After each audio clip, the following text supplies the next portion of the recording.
The National Weather Service in the EAS issued a severe thunderstorm warning for North Central Massac County, Illinois, West Central Polk County, Illinois, Southeastern Johnson County, Illinois, until 3:45 p.m.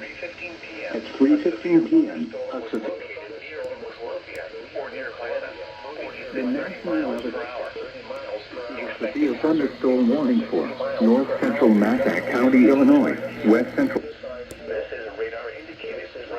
5 p.m. At 3:15 p.m., a severe thunderstorm was located near New Columbia or near Vienna, moving east at 30 miles per hour.